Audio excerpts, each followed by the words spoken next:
el rumen está moviéndose aquí cada 2, 3 minutos. Cada minuto se mueve 2, 3 veces y estos roces estimulan el proceso de rumia. Cuando el animal siente que hay una partícula gruesa acá, estimula, lo regurgita y lo remastica. Y así una partícula grande la va rompiendo, la va rompiendo. De tal manera que aquí tenemos comida en la panza de los animales que comió hoy, ayer, las está despedazando hasta que ya pueda salir. Hasta que ya pueda salir a través de una compuerta que es el orificio reticulomasal. ¿Se acuerdan la panza de los rumiantes? Es un rumen, que aquí creo que sí se hace un menudo de esto, ¿no? Nosotros también tenemos una dieta de estas. Entonces sale y del rumen, que es el depósito grande, va a pasar a este depósito que se llama librillo. Ahí va pasando y va sufriendo unas absorciones porque este es un medio muy líquido. Después de aquí va a caer en lo que es el estómago verdadero o el abomazo, que es el que tenemos nosotros, ¿no? Ahí es donde ya hay una secreción de enzimas, secreción de ácido, es una digestión similar a un monogástrico, pero eso no va a ocurrir hasta que no tenga el forraje que comió el tamaño de 1 o 2 milímetros para que pueda atravesar ese orificio reticulomasal.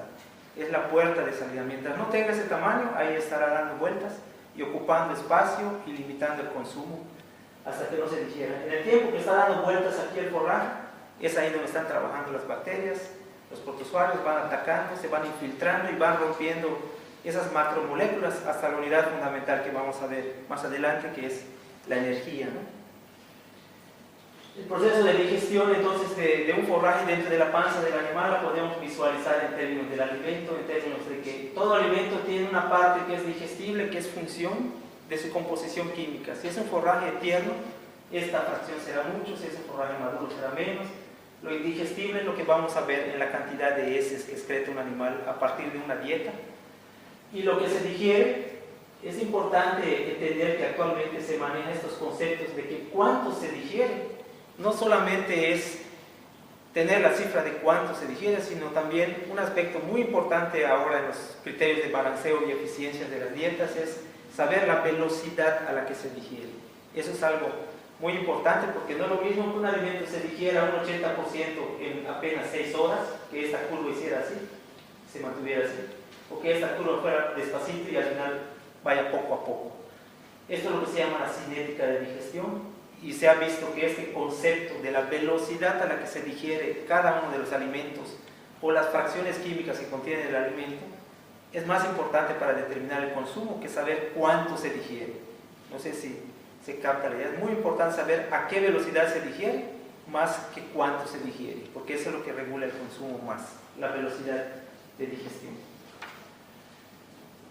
Ahora bien, en este proceso de digestión, donde están trabajando las bacterias, es importante que esos bichitos que están allá, esas bacterias que están haciendo el trabajo verdadero de la digestión, tengan todos los elementos para producir, ¿no? Y un elemento muy importante para la digestión de la fibra es que tengan nitrógeno en forma amoniacal.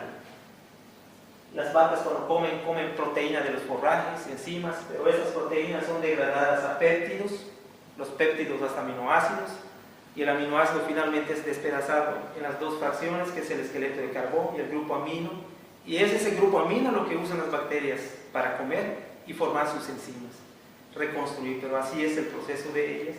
Entonces necesitamos que tenga amoníaco el rumen para que esas bacterias trabajen en la rotura de la celulosa, ¿no? ¿Qué pasa? Como veíamos en el forraje, cuando forzamos a un animal a consumir tallos, pasto con las partes basales que tienen menos proteína, pues habrá menos de esto. ¿Qué pasa cuando el forraje es maduro o cuando no balanceamos las dietas bien y no damos suficiente proteína?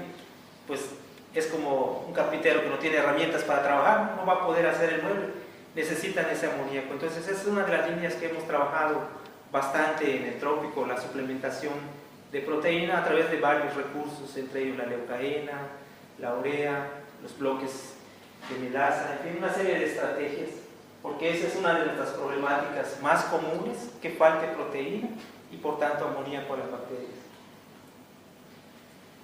Esto es lo que decía de la digestión del brisanta, ¿no? De una serie de estudios habíamos hecho varios trabajos con distintos pastos tropicales, y en este trabajo, por ejemplo, salió a colación este dato, ¿no? La velocidad de digestión que medimos en el rumen del pasto brisanta, que es un pasto muy popular en la región del sureste.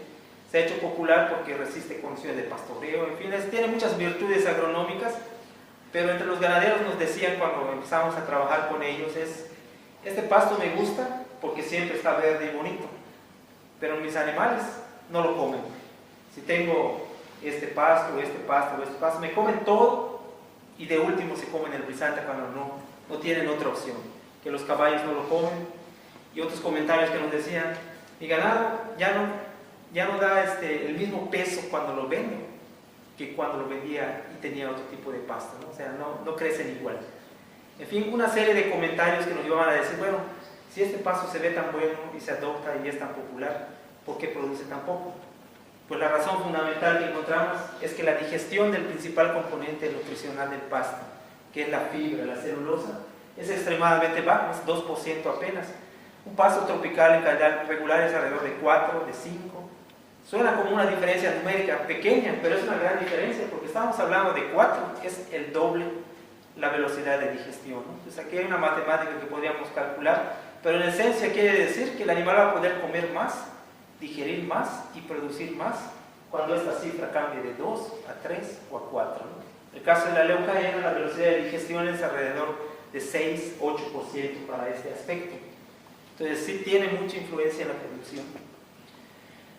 ¿Cómo es este proceso de digestión? Decíamos, el ambiente ruminal pues es un ambiente para lo que es el aporte de energía, y cómo el animal, cómo se divide este acuerdo, ¿no? Esta cooperativa, hablando de cooperativas, entre el rumiante y sus microbios, ¿no?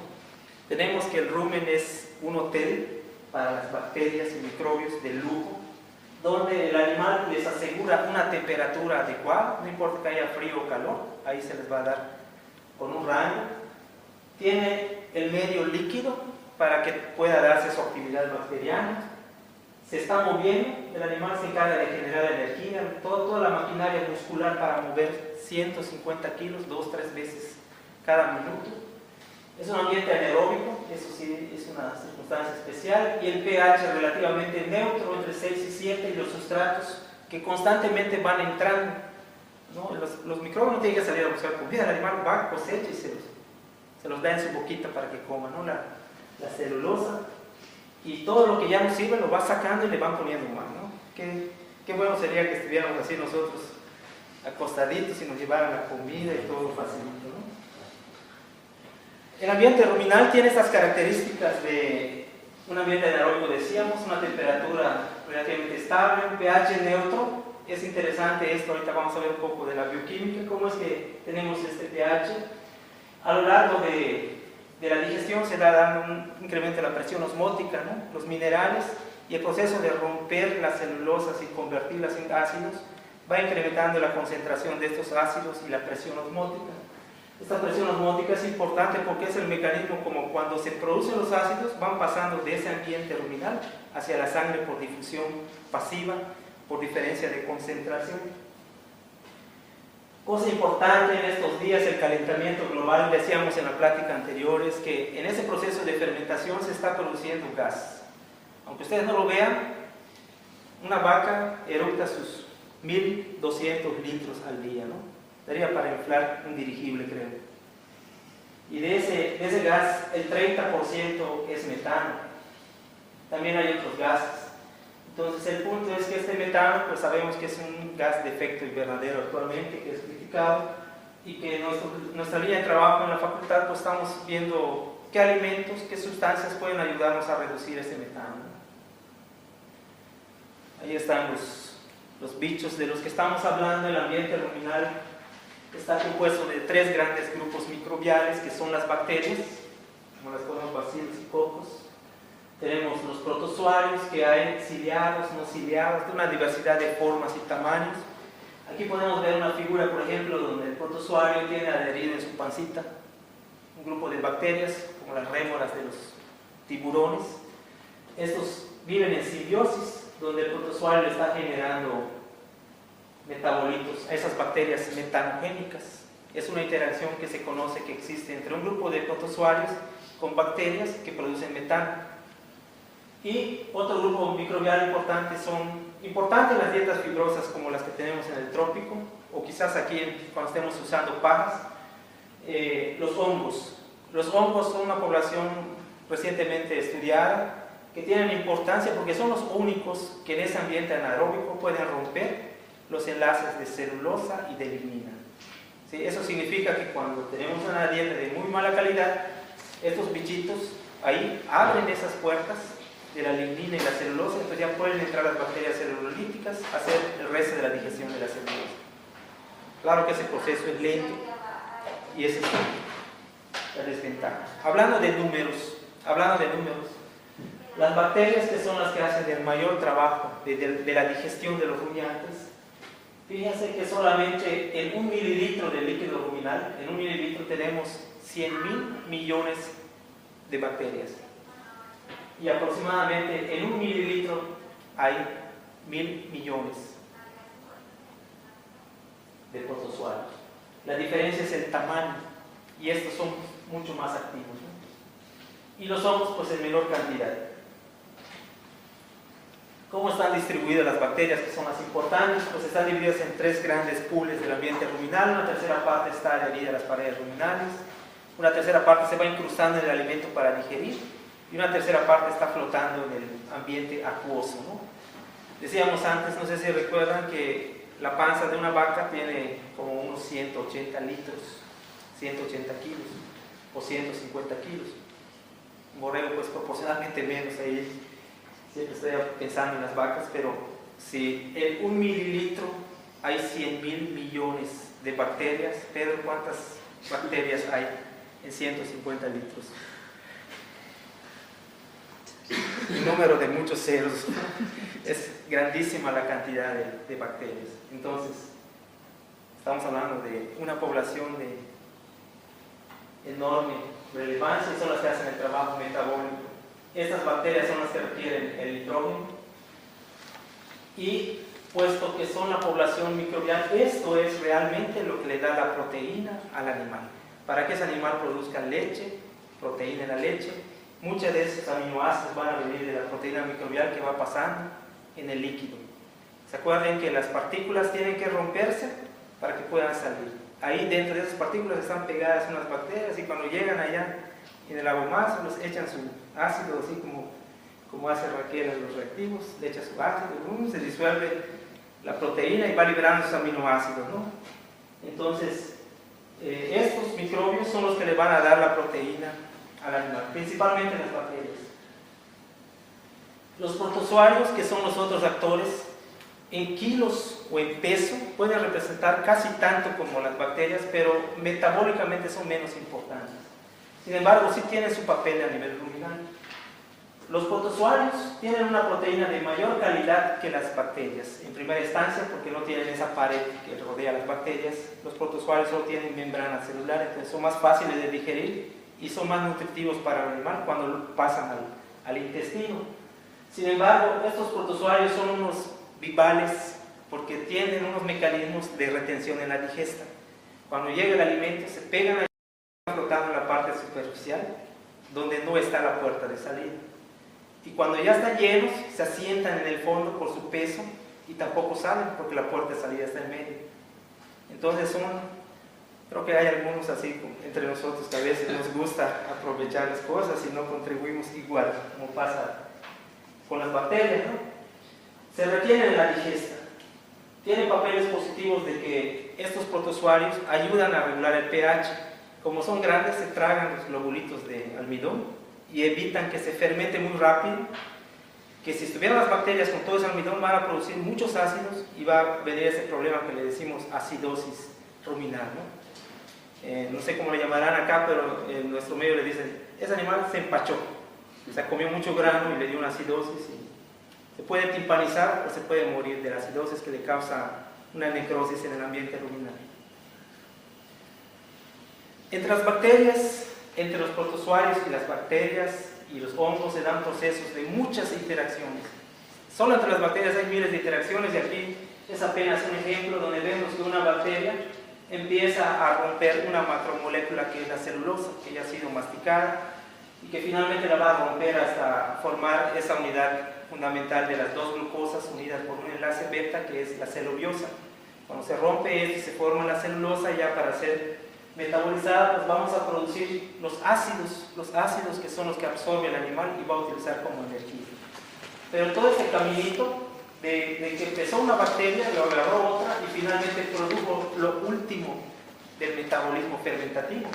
Este metabolismo fermentativo, este excremento, podríamos decir, de esta bacteria, es lo que necesita la bacteria iniciadora para hacer un proceso de romper una nueva macromolécula, ¿no? Eso nos está mostrando cómo es la interacción entre microorganismos, que creo que también se da en muchos aspectos de la ecología, entre insectos, plantas, etc. Entonces, por eso se dice que el ambiente ruminal es un ecosistema realmente, ¿no?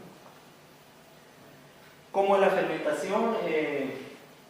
De los carbohidratos que el animal comió, ya sea almidón, fructosa, azúcares simples o azúcares complejos, almidón, celulosa, finalmente se va a romper hasta glucosa, que es el carbohidrato de 6 carbonos, y la consecuencia es formar 3 pedacitos de esa molécula de 6 carbonos que se llaman ácido acético, ácido propiónico y ácido butírico, compuestos de 2 moléculas, o sea, 2 carbonos, el acético, propionato de 3 y el butirato de 4.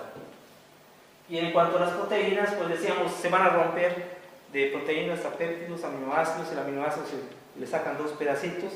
El grupo amino y el esqueleto carbonado pueden formar ácidos grasos de cadena ramificada que le sirven a las bacterias celulolíticas como cofactores también para trabajar mejor, para romper las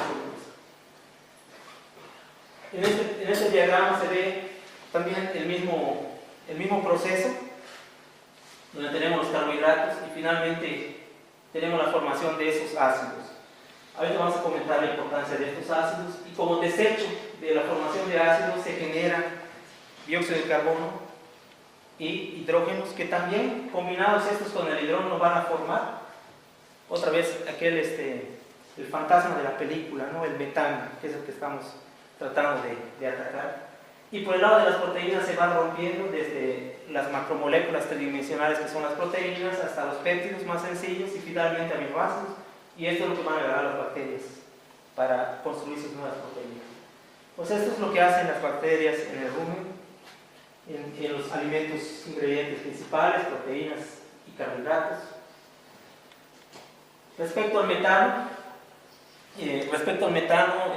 decíamos que nos interesa reducirlo porque pues hay mucha crítica en el problema del calentamiento global, y los rumiantes contribuyen en ese proceso de digestión que desafortunadamente es necesario, porque esas bacterias en ese ambiente anaeróbico son las únicas que pueden romper la celulosa y sacarle la energía que está ahí atrapada. Nosotros, si comemos celulosa, no lo vamos a digerir, ahí va a salir igualito la fibra que comamos. Entonces comemos a veces ensalada y todo eso para disminuir las calorías y no absorber y sí llenar espacio. Entonces, además, este metano genera pérdida de energía para el animal, y lo que necesitamos es tratar de reducirlo. En este esquema estamos viendo una representación exquisita de la bioquímica. El micro, que se te ha caído el micro.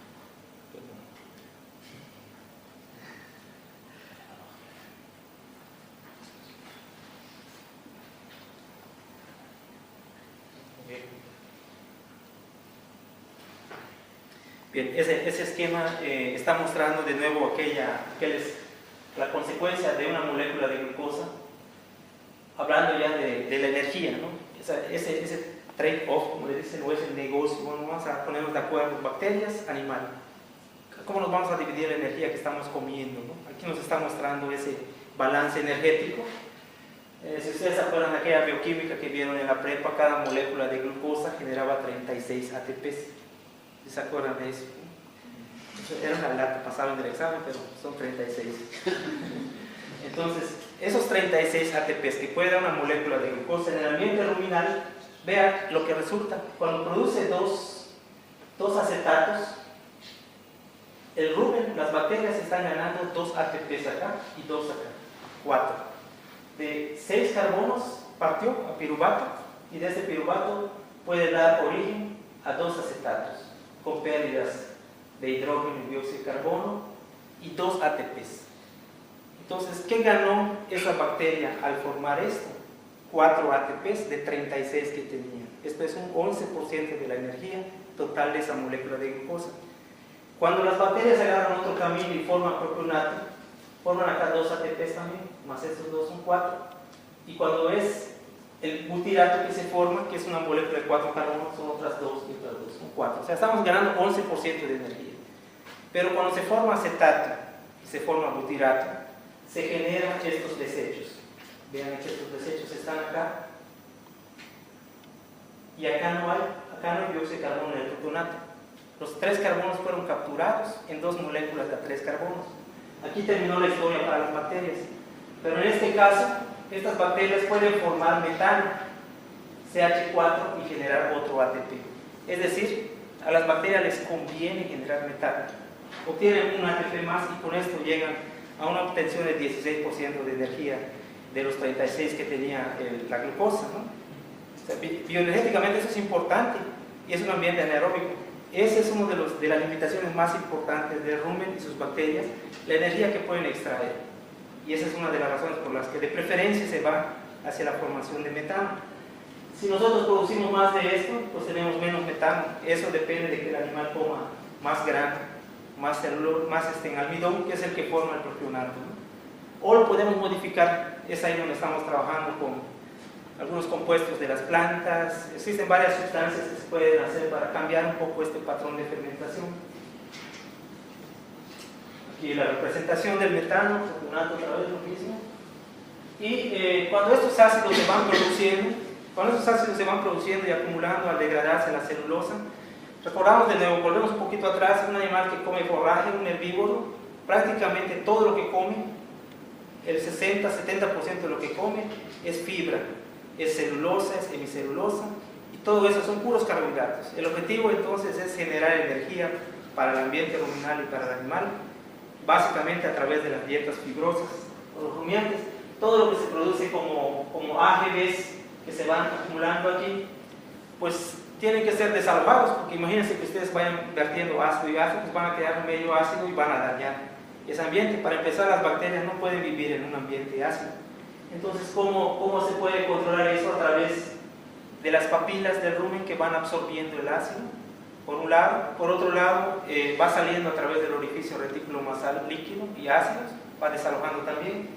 Y otro mecanismo importante es la producción de saliva. En esta gráfica lo que estamos representando que es lo que ocurre en cuanto a los tipos de ácidos que se producen en función de los tipos